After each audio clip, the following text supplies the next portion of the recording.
করে দেব, ডিম কোথায় পাবো বল? একটা ডিমের যে অনেক দাম।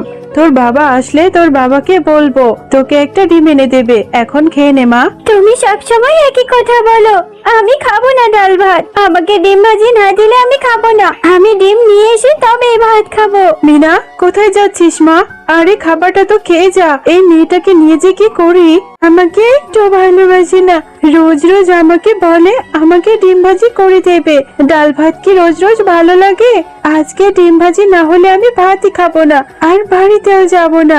এমন সময় সেখানে টুম্পার বন্ধু বিনা চলে আসে। কিরে টুম্পা, তুই এখানে বসে আছিস? আমি সেই কখন থেকে তোকে খুঁজছি। তুই না বললি বিকেলে খেলতে আসবি, তাহলে মাঠে খেলতে এলি না কেন? আর তুই এই জঙ্গলের মধ্যে একা একা কেন বসে আছিস মন খারাপ করে? বিনা, তোকে তো বললাম আমার অনেক খিদে লেগেছে, কিন্তু মায়ের কাছে ভাত চাওয়াতে শুধু ডাল দিয়ে ভাত দিয়েছে। কিন্তু আমার ডাল ভাত খেতে একদমই ভালো লাগে না। আমার খুব ডিম ভাজি খেতে ইচ্ছে করে। আমি যে ডিম ভাজি কবে খেতে পারবো? টুম্পা, আমার মাথায় একটা বুদ্ধি এসেছে। জঙ্গলের মধ্যে তো পাখির ডিম পাওয়া যায়, আর পাখির ডিমও ভাজি করে খাওয়া যায়। চল আমরা দুজনে মিলে জঙ্গলের মধ্যে পাখির ডিম খুঁজি। এরপর পাখির ডিম পেলে তুই ভাজি করে খাবি। এরপর টুম্পা ও তার বন্ধু মিলে জঙ্গলের মধ্য দিয়ে ঘুরতে থাকে, আর তারা জঙ্গলে ঘুরে ঘুরে পাখির বাসা ও পাখির ডিম খুঁজতে থাকে। না, দেখ দেখ, এই গাছের উপরে একটা পাখির বাসা আছে, আর পাখির বাসাতে দুটো ডিম আছে। একটা ডিম তুই নিবি, আর একটা ডিম আমি নেব। আমি ডিম ভাজি করে খাবো। হ্যাঁ রে টুম্পা, তাই তো দেখছি। ডিম দুটো অনেক বড় বড়, মনে হচ্ছে কোনো বড় পাখির ডিম।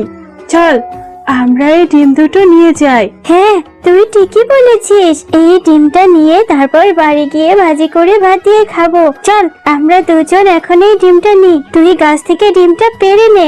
হ্যাঁ রে, আমিও তো গাছে উঠতে পারি না, তাহলে কি করে যে ডিম দুটো নিব? আচ্ছা দেখি হাত দিয়ে আমি ডিমটা পারতে পারি কিনা। এরপর বিনা লাফিয়ে লাফিয়ে গাছ থেকে ডিমগুলো পেড়ে নেয়।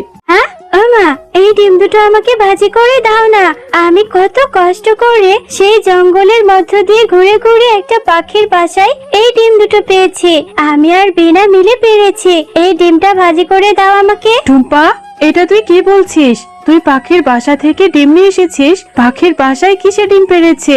কোন না কোন পাখির ডিম পেড়ে রেখেছে, নাকি সাপে ডিম পেড়ে রেখেছে? এগুলো খেয়ে কি মরতে ইচ্ছে করেছে? নিশ্চয় পাগল হয়েছিস। না মা, তুমি আমাকে এই ডিমটাই ভাজি করে দিবে। আমি ডিম ভাজি ছাড়া ভাতই খাবো না। তোমাকে তো বলেছি। তুমি কেন এত বাহানা করছো? আমি পাখির বাসা থেকে ডিম এনেছি, এটা পাখির ডিম। টুম্পা, আমি আর একটাও কথা শুনতে চাই না। আমি তোকে বলেছি তো এই ডিম খাওয়া যাবে না। আমার অনেক কাজ আছে, আমি তোর মতো এসব নিয়ে পড়ে থাকি না। এক্ষুনি এই ডিমটা ফেলে দে বলছি। আমি যেন এসে এই ডিমটা আর এখানে না দেখি। একথা বলে টুম্পার মা সেখান থেকে চলে যায়।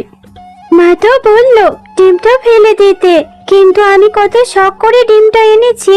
ডিমটা কি করে ফেলে দিব? আমি এক কাজ করি, এই ডিমটা মাটিতে পুঁতে রাখি। এরপর টুম্পা সেই ডিমটি তাদের ঘরের উঠোনে পুঁতে রাখে। কি হয়েছে মা টুম্পা? এভাবে দুই মা ও মেয়ে মন খারাপ করে কেন বসে আছিস? আজকে মনে হয় দুই মা ও মেয়ের খাওয়াও হয়নি। কি আর হবে, তুমি জানো তোমার এই দুষ্টু মেয়ে কি করেছে? আজকে জঙ্গলের মধ্যে গিয়ে একটা গাছের উপরে পাখিতে বাসা করেছে। সেই বাসা থেকে ডিম নিয়ে এসেছে। সেই ডিম ভাজি করে খাবে। ডিম ভাজি ছাড়া সে ভাতই খাবে না। কি বলছো তুমি? তুমি নিশ্চয় এর জন্য আমার মেয়েটাকে বকেছো। মা, আমি তোকে কালকে ডিম এনে দেব। আমার তো রোজগারের অবস্থা ভালো না, এই জন্যই আমি তোর জন্য ডিম আনতে পারিনি। মা, কালকে নিশ্চয় তোর জন্য ডিম এনে দেব। তুই মন খারাপ